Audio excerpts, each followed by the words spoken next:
देवर्षि नारद की प्रेरणा हुई। लेकिन व्यास जी महाराज तो कहते हैं क्या करूं, अब मुझसे नहीं लिखा जाता, बूढ़ापा आ गया ना, शरीर भी तो बूढ़ा हो गया, लिखते लिखते कहां से लिखूं मैं भागवत, अब मुझसे नहीं हो सकता। नारद जी महाराज ने व्यास जी को कहा, हे व्यास जी महाराज, ऐसी बात नहीं है, आप विश्वास करो तो मैं दूसरे किसी का उदाहरण नहीं देने वाला आपको, मैं तो अपना ही उदाहरण बताता हूं आपको। आपको ऐसा लगता है कि अब मैं कुछ नहीं कर सकता, जीवन में बुढ़ापा है, लिखते लिखते बूढ़ा हो गया हूं, मैं तो कहता हूं संत कृपा को सिर पर धारण कर लो, आपके कोई काम असंभव नहीं है। नारद जी महाराज व्यास जी से कहते हैं, ये मेरा अपना स्वयं का अनुभव है, मैंने अपने जीवन में यह अनुभव किया है। वास्तव में यदि संतों का संग हमको जीवन में मिल जावे तो फिर संत कृपा भगवंत कृपा से भी कई मायने में ऊंची है। ये नारद जी का अपना अनुभव। व्यास जी से कहते हैं, दूसरे का क्या उदाहरण दूं मैं आपको, मैं तो अपना ही उदाहरण देता हूं। अपने पूर्व जन्म को बताया नारद जी महाराज ने, पूर्व के चरित्र को व्यास जी को कहा और कहा, हे व्यास जी, आज आप मुझे देवर्षि के रूप में देख रहे हो, लेकिन मेरा पीछे का जन्म देवर्षि का नहीं था, पीछे का जन्म सुनाया आपने। अहम पुरातीत भवे भवम मुने दास्यास्तु कस्याश्चन वेदवादिना निरूपितो बालकैव योगिना शुश्रूषणे प्रावृषिर्निर्विवेक्षसा।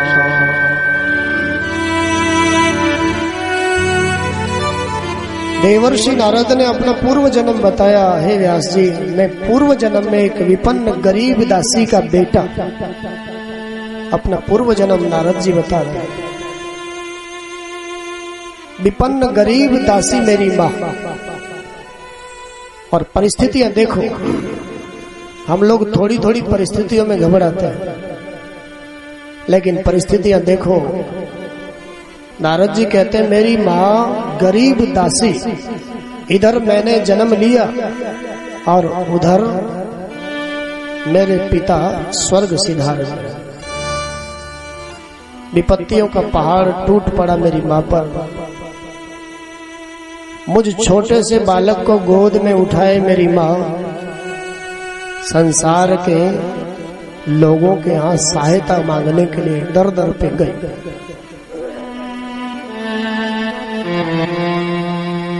लेकिन संसार के लोगों ने मेरी माँ को सहारा नहीं दिया। जिस दुख को मिटाने के लिए मेरी माँ उनके पास में गई, मेरी माँ ने देखा वो तो स्वयं पहले से ही उस दुख से दुखी है। हे व्यास जी, मेरी माँ ने निश्चय कर लिया, इस बस्ती में कौन हमारे आंसुओं को पोंछेगा, यहाँ जिसको देखो उसका दामन भीगा लगता है। मेरी माँ अपने आंखों के आंसुओं को जिस जिस के पास पहुंचवाने के लिए गई, मेरी माँ ने देखा जिसके पास वो आंसू पहुंचवाने के लिए गई है, उसका तौलिया, उसका दुपट्टा तो पहले से ही तर हो रहा है, टप टप टपक रहा है, क्या वो हमारे आंसुओं को पहुंचे। निश्चय कर लिया माँ ने, आशा एक राम जी से दूजी आशा छोड़ दे, नाता एक राम जी से दूजा नाता तोड़ दे।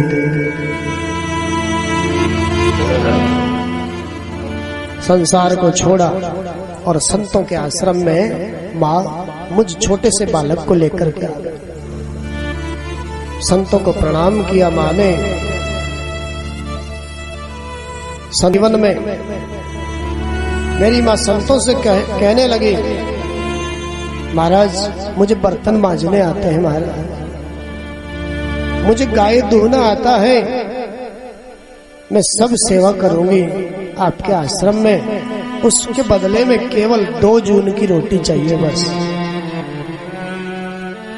संतों ने कहा, देवी वैसे हमें तो कोई जरूरत नहीं है ज्यादा सेवा की, ज्यादा सेवा से भी फिर हमारे तप में शायद विघ्न हो सकता है। ज्यादा सुविधाएं हमारे जीवन में हम प्राप्त करना चाहते हैं। आज का आदमी सुविधाओं के पीछे परेशान है, लेकिन वो समझ ही नहीं पाता कि हम जो थोड़ा बहुत भजन करते हैं ना, उस भजन में सबसे बड़ा बाधा ये सुविधाएं हैं। जितनी जितनी सुविधाएं दूसरे के यहाँ हम देखते हैं, उतनी उतनी सुविधाएं हमें अपने घर में चाहिए। भले ही उन सुविधाओं को भोगते भोगते हम किसी कर्म के नहीं रहे, कोई बात नहीं है, बीमार हो जाए, रोगी बन जाए, कोई फर्क नहीं पड़ता, लेकिन सुविधा तो चाहिए। संतों ने कहा, देवी हमें कोई सुविधाओं की सेवा की जरूरत नहीं है, फिर भी हम गृहस्थ संत हैं, गृहस्थ संत हैं। आश्रम के भीतर जाओ और हमारी जो ऋषि पत्नियां हैं उनको जाकर के पूछो, शायद जरूरत हो। ऋषि पत्नियों ने, देवर्षि नारद कहते हैं, मेरी माँ को सेवा में रख लिया और माँ को सेवा में रखा। मेरी माँ संतों के आश्रम में झाड़ू लगाती, गौ माता की सेवा करती, संतों के जूठे बर्तन मांजती और संतों के प्रसाद पाने के बाद में जो प्रसादी बचती, जिसको शीत प्रसादी कहते हैं, उस प्रसादी को स्वयं भी खाती और मुझे भी खिलाती।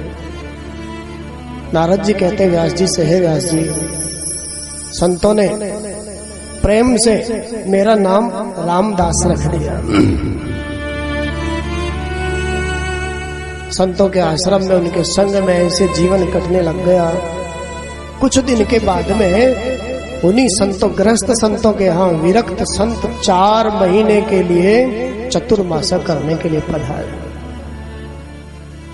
संत कृपा हो जाए तो फिर भगवान की कृपा ज्यादा दूर नहीं रहती है, ये पक्का विश्वास अपने मन में रखो। 4 महीने के लिए सत्संग करने के लिए संत पधारे, विरक्त संत पहुंचे हुए संत। 4 महीने का सत्संग हुआ।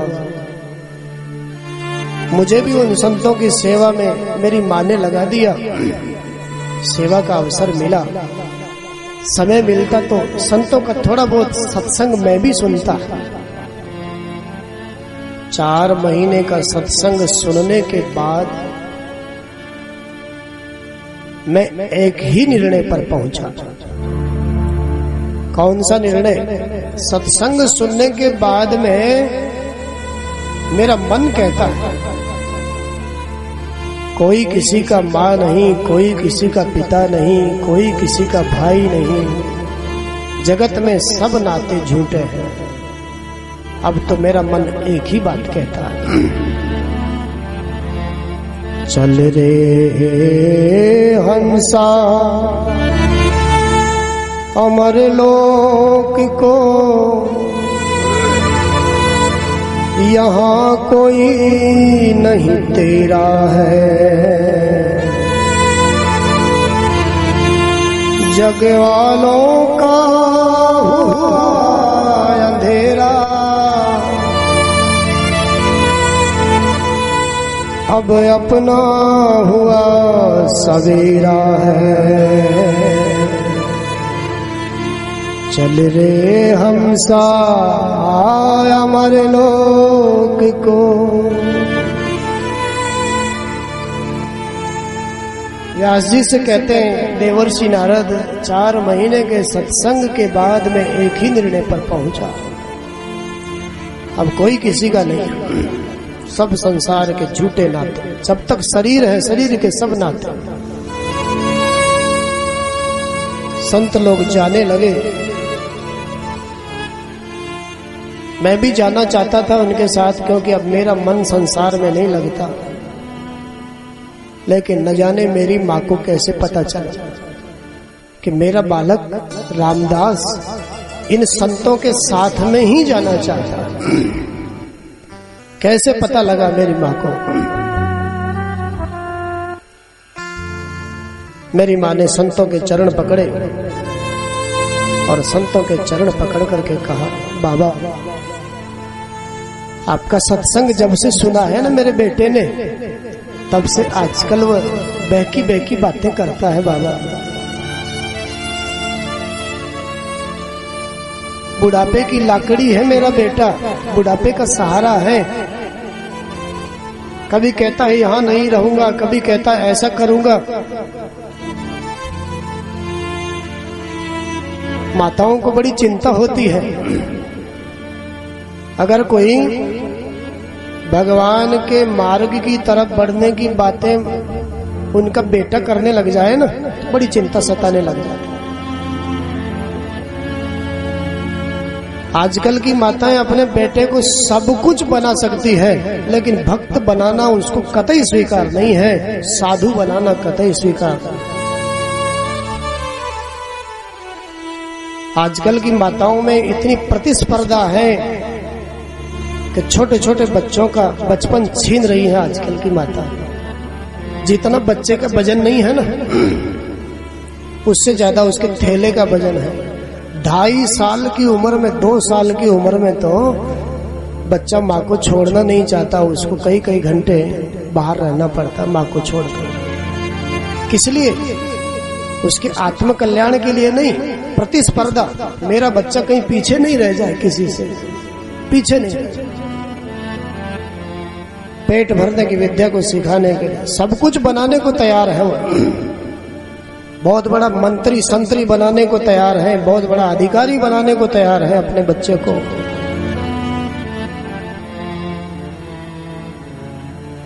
सुंदर संस्कार शिक्षा नहीं है तो डाकू भी बन जाए तो कोई चिंता नहीं है, जेब कतरा भी बन जाए तो कोई चिंता नहीं है, झूठ बोलने वाला बन जाए कोई चिंता नहीं है, लेकिन साधु नहीं बन जाए, कहीं भक्त नहीं बन जाए, बहुत बड़ी चिंता रहती है। इस बात का ध्यान रखती है आजकल की माता। नारद जी कहते हैं, मेरी माँ ने संतों के चरण पकड़ लिए और कहा, बाबा चाहे कुछ भी हो, बुढ़ापे की लाकड़ी है मेरा बेटा, वही तो सहारा है, वह आपके साथ जाना चाहता है। मैं एक ही प्रार्थना करती हूँ, आप उसको लेकर के मत जाना। अब इधर संतों को तो दुविधा है ना, माता जी कहती है लेकर के मत जाना, और बालक रामदास कहता है छोड़ करके मत जाना, क्योंकि मेरा मन लगता ही नहीं है। जब से आपका सत्संग सुना है, इस संसार में मेरा मन नहीं लगता। बात सही है, एक बार जिसको उस ईश्वर की लगन लग जाती है ना, फिर वो सब कुछ उसको फीका लगने लग जाता संसार। एक बार लगन लग जाए, चाहे लगन लगी घनश्याम की, एक बार लगन लगने के बाद में संसार उसको फीका लगने लग जाता है। क्या वेद की विधि है, क्या आचार है, क्या विचार है, सब कुछ भूल जाता है। नेम व्रत आचार पूजा पाठ गीता ज्ञान, रसिक भगवत दृगदयी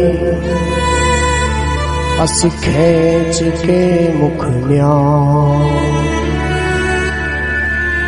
जाहे लगन लगी घनश्याम की। बालक रामदास को तो लगन लगी है सच्ची। संतों से कहा महाराज मैं यहाँ अब रहना नहीं चाहता। संतों ने अपने विवेक से निर्णय कर दिया, लेकर के कैसे जावें और छोड़ करके भी कैसे जावें। संतों ने कहा बेटा हमारे वेद का आदेश है मातृदेवो भव, माता पिता को देव स्वरूप समझो।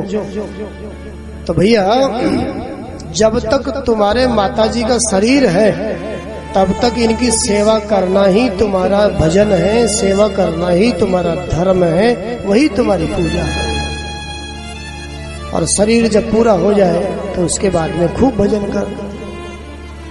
रामदास ने कहा बात तो ठीक है आपकी महाराज, लेकिन कुछ तो आधार दे करके जाओ। मन नहीं लगता है ना, कुछ तो आधार दो। किस आधार पर? जब तक माताजी का शरीर है तब तक किस आधार पर जीऊंगा? कुछ तो दो। संतों ने कृपा करके आज भागवत जी का परम सिद्ध मंत्र, द्वादशाक्षर मंत्र आज बालक रामदास को करुणा करके प्रदान कर। भागवत का बड़ा सिद्ध मंत्र है, द्वादशाक्षर मंत्र प्रदान कर दिया और वहां से चले। अब नारद जी की, रामदास की स्थिति यह है, अपने माताजी को ही अपने भजन में बाधा समझने लगे रामदास, क्योंकि मन तो भगवान से जुड़ गया ना, संतों के सत्संग के कारण संसार से वैराग्य हो गया।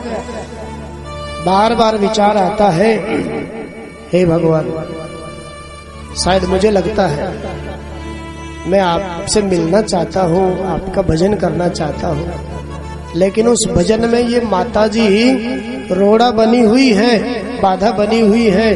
हे प्रभु मैं तो कहता हूँ माताजी को जल्दी बुलाओ ना अपने पास में, तो मैं भी फ्री हूँ फिर भजन के। लौकिक दृष्टि से वैसे ये बात सोचना ठीक नहीं है, लेकिन वहाँ लौकिक दृष्टि कहाँ, रामदास की स्थिति तो पारलौकिक हो गई।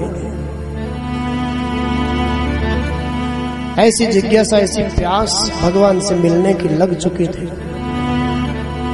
भक्तों की प्रार्थना भगवान बहुत जल्दी सुनते हैं। रामदास ने भगवान से प्रार्थना करी और भगवान ने जल्दी सुना। एकात्मजा में जननी दुहंती निशिगां पथि, सर्पोदशत पदा स्पृष्टः, कृपणां कालचोदितः। बड़ी जल्दी सुनी भगवान। प्रातः काल ब्रह्म मुहूर्त में गौ माता को चारा डालने के लिए माता जी गई और चारे में बैठा है विषैला सर्प, अंधेरे में दिखाई नहीं दिया। माता जी को डस लिया और डसते ही माता जी का राम नाम सत्य हो गया। राम नाम सत्य हो गया। नारद जी महाराज ने माता जी की मृत्यु को भी परमात्मा का अनुग्रह ही माना। देखो भक्तों की स्थिति क्या है। हम लोग अभी भक्ति के मार्ग पर चले ही नहीं हैं, क्योंकि हम तो दुख में दुखी हो जाते हैं और सुख में सुखी हो जाते हैं। जबकि संतों का कहना, शास्त्रों का कहना तो यह है, दुख में फू तड़फो मती, सुख में भूलो मती, प्राण जाए मगर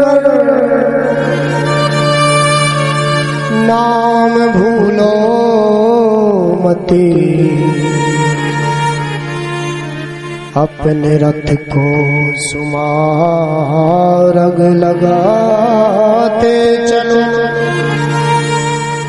कृष्ण गोविंद गोपाल गाते चलो। माता जी की मृत्यु को भी रामदास ने परमात्मा की कृपा ही माना। हे प्रभु, आपने बहुत बड़ी कृपा की, अब मेरे भजन में कोई बाधा नहीं। संतों का सुंदर भाव, रामदास की आंखों से, दोनों आंखों से दो तरह के आंसू आए। भागवत में तो नहीं है वैसे ये बात, पर संतों का भाव,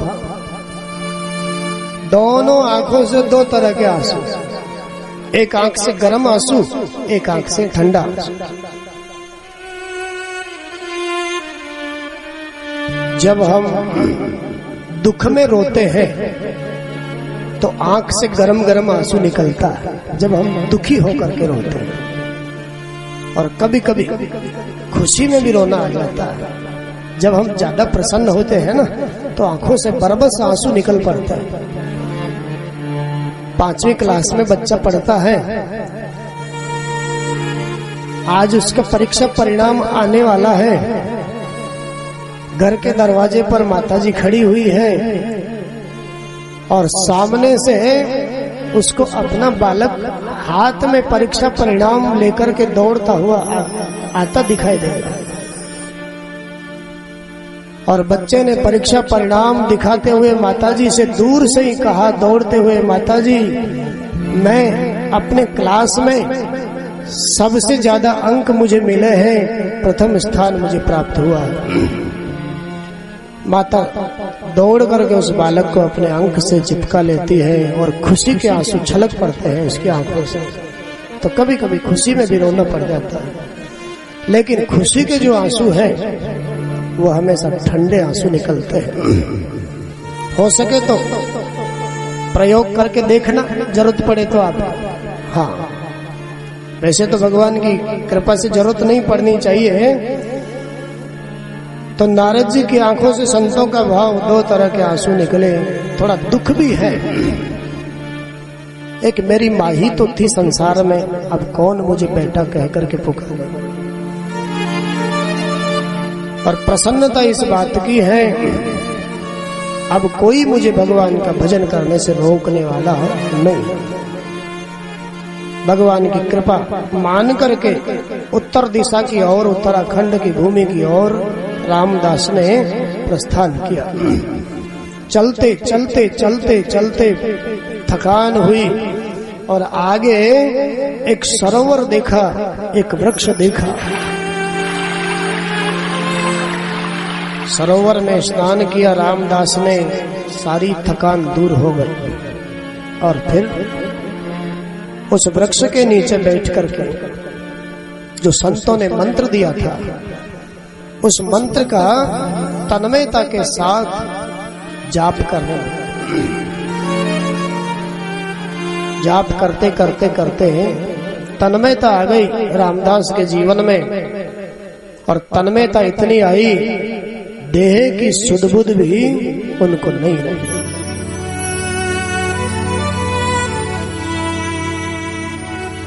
रामदास के साथ आप भी उस मंत्र का जाप करना चाहते हो क्या?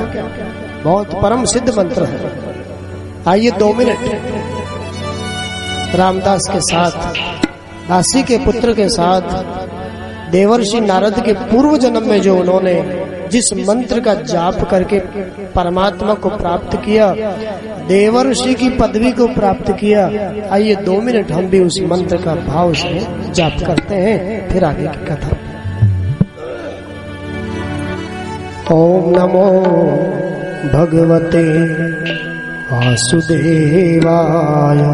ओम नमो भगवते वासुदेवाय। ओम नमो भगवते वासुदेवाय।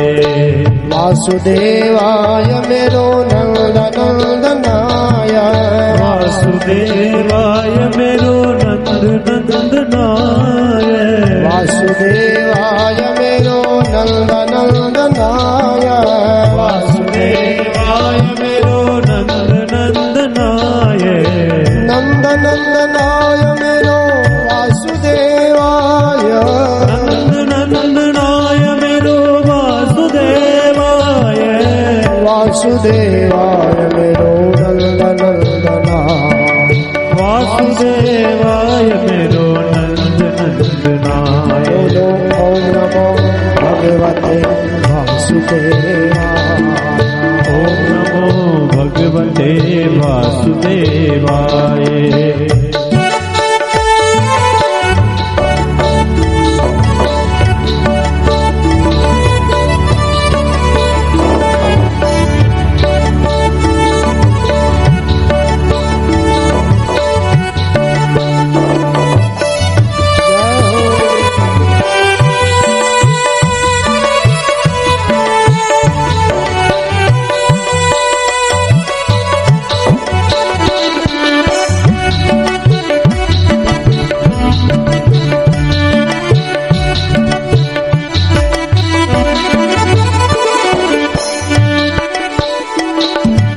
वासुदेवाय मेरो रामचंद्राय, वासुदेवाय मेरो रामचंद्राय, रामचंद्राय गोपीजन वल्लभाय, रामचंद्राय गोपीजन वल्लभाय, रामचंद्राय मेरो नंद नंदनाय, रामचंद्राय मेरो नंद नंदनाय। ओम नमो भगवते वासुदेवाय, ओम नमो भगवते वासुदेवाय, ओम नमो भगवते वासुदेवाय, ओम नमो भगवते वासुदेवाय।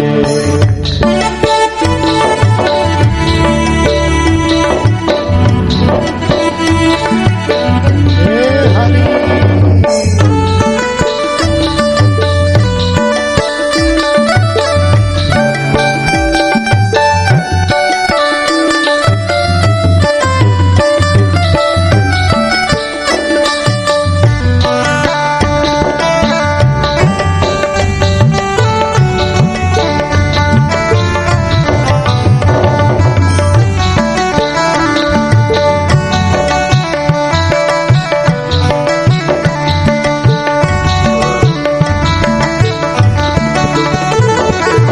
वासुदेवाय भक्त जन वत्सलाय, वासुदेवाय भक्त जन वत्सलाय, वासुदेवाय भक्त प्रतिपालयाय, वासुदेवाय भक्त प्रतिपालनाय, भक्त वत्सलाय भक्त जन वत्सलाय, भक्त वत्सलाय भक्त जन वत्सलाय, नंद नंदनाय मेरो वासुदेवाय, नंद नंदनाय मेरो वासुदेवाय। ओम नमो भगवते वासुदेवाय, ओम नमो भगवते वासुदेवाय, ओम नमो भगवते वासुदेवाय, ओम नमो भगवते वासुदेवाय, ओम नमो भगवते वासुदेवाय, ओम नमो भगवते वासुदेवाय, ओम नमो भगवते वासुदेवाय, ओम नमो भगवते वासुदेवाय, ओम नमो भगवते वासुदेवाय, ओम नमो भगवते वासुदेवाय, ओम नमो भगवते वासुदेवाय, ओम नमो भगवते वासुदेवाय, ओम नमो भगवते वासुदेवाय, ओम नमो भगवते वासुदेवाय, ओम नमो भगवते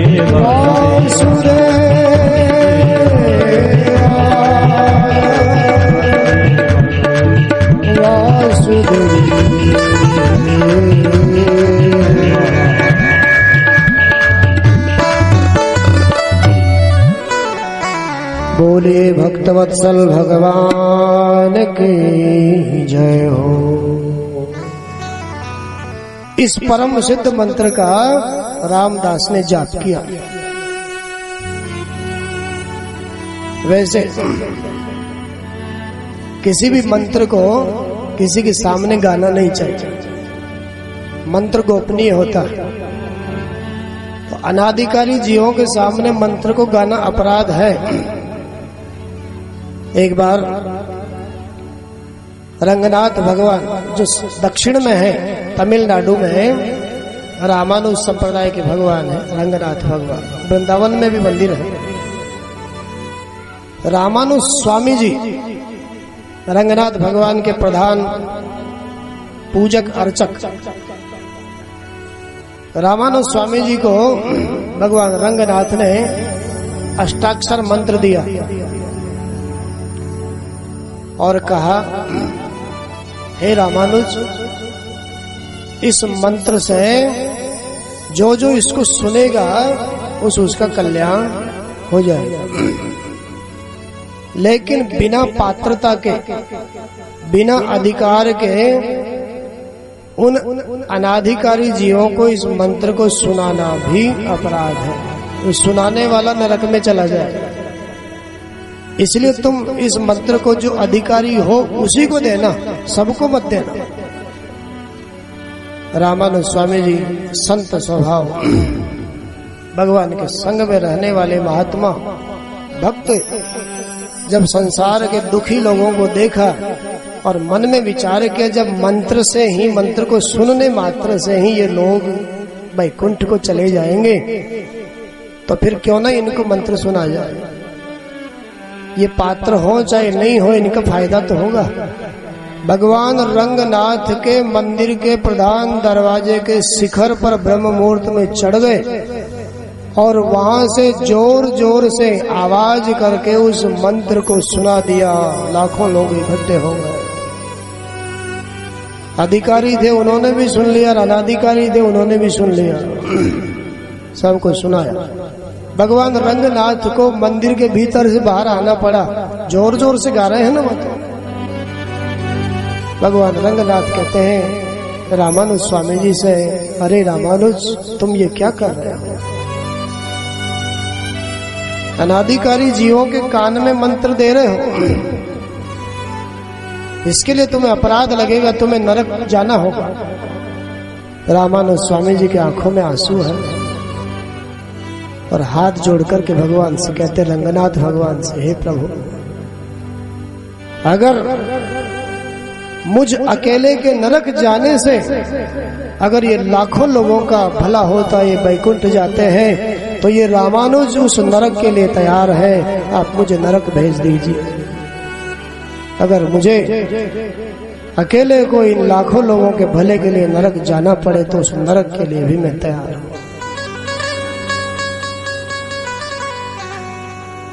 तो नारद जी महाराज का जो पूर्व जन्म है, भाव आता है, द्वादशाक्षर मंत्र है, नहीं गावे लेकिन प्रभु की प्रेरणा होती है, अरे गाओ तुम तो, नरक जाना हो तो चले जाना, लेकिन लोग सुन लेंगे ना कान से इस मंत्र को, तो भी उनका कल्याण हो जाएगा। कथा सुने या नहीं सुन पावे, कभी नींद आ जावे, लेकिन इस मंत्र को सुन लेंगे तो भी कल्याण है। भागवत में जिन जिन भक्तों ने मुक्ति को पाया, इसी मंत्र के माध्यम से, द्वादशाक्षर मंत्र के माध्यम से मुक्ति को पाया। मंत्र का जाप करते करते करते करते इतनी तन्मयता आ गई बालक रामदास को, व्यास जी को अपना पूर्व जन्म का चरित्र सुना रहे। इतनी तन्मयता, इतनी तल्लीनता आ गई कि हृदय में चतुर्भुज नारायण की झांकी का प्राकट्य हो गया। बोलिए श्रीमन नारायण भगवान की जय हो। भगवान नारायण की झांकी हृदय में प्रकट हो गई। बालक रामदास की प्रसन्नता का तो ठिकाना नहीं है। आनंद की हिलोरें हृदय में उठने लग गए। मन रूपी मयूर नृत्य करने लग गया। लेकिन सूत जी महाराज कहते हैं शौनकादि ऋषियों को, हे ऋषियों, वो चतुर्भुज नारायण की जो झांकी है वो ज्यादा देर तक नहीं टिक पाई, हृदय में ज्यादा देर तक नहीं रुकी। थोड़ी देर के बाद में झांकी अंतर्धान हो, गायब हो गई झांकी। और जब झांकी गायब हुई रामदास व्याकुल हो गया। अब तो भीतर झांकी नहीं है, आंखें खोल करके देखा बाहर भी झांकी नहीं है। इतनी व्याकुलता उस झांकी को पाने के लिए हो गई। आंखों से आंसू बरस रहे हैं। जोर जोर से बालक रामदास रोने लगे। जब जोर जोर से रामदास रोने लग गया तो आकाशवाणी हुई। आकाशवाणी ने बालक रामदास को कहा, अन्तास्मिन् जन्मनि भवान् न मां दृष्टुमिहार्हति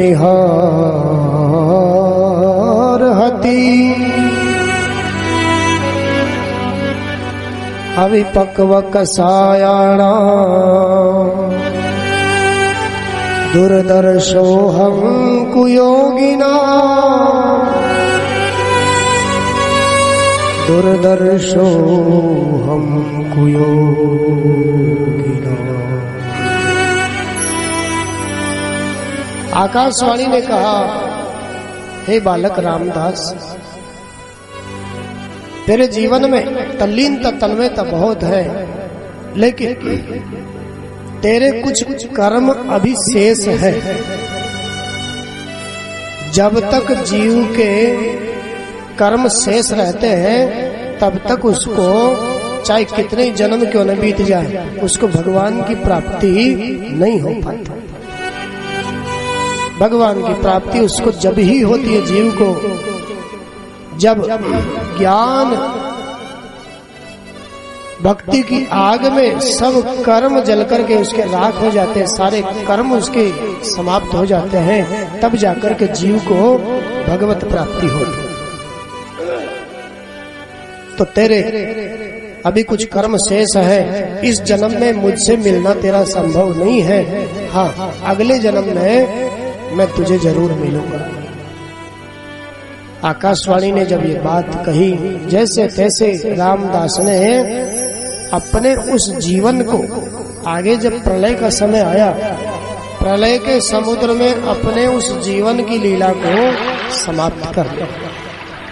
सारी सृष्टि प्रलय के समुद्र में, आगे जब प्रलय के बाद में दूसरी सृष्टि का प्रारंभ हुआ, ब्रह्मा जी ने जब मानसिक सृष्टि करी, तो आप सत्य समझना, इस भगवान की चर्चा का प्रभाव, भगवान के उस नाम का प्रभाव, वही दासी का बेटा आज दूसरी सृष्टि में ब्रह्मा जी का मानस पुत्र देवर्षि नारद बनकर के प्रकट हुआ। व्यास जी को समझाया देवर्षि नारद ने, आपको विश्वास नहीं हो रहा व्यास जी, मैं वही दासी का बेटा रामदास इस जन्म में देवर्षि नारद बनकर के आपके सामने खड़ा हूं, और मैं कोई साधारण महात्मा नहीं, उस परमात्मा की एक विभूति हूं। दासी का बेटा परमात्मा की विभूति बन सकता है, ये किसकी कृपा? हे व्यास जी, केवल और केवल संतों की कृपा। मैंने कहा आपसे, हे व्यास जी, संत कृपा से भी ऊंची कोई, भगवंत कृपा से ऊंची कोई कृपा है तो वो है संत कृपा। लेकिन जीवन में संत वास्तविक मिले, वास्तविक संतों का संग हमारे जीवन में हो, संतों की कृपा का सहारा ले लो। व्यास जी, आप कहते हो मैं भागवत नहीं लिख सकता, अरे कोई काम असंभव है ही नहीं इस जगत में। संत कृपा का आश्रय यदि आपने ले लिया तो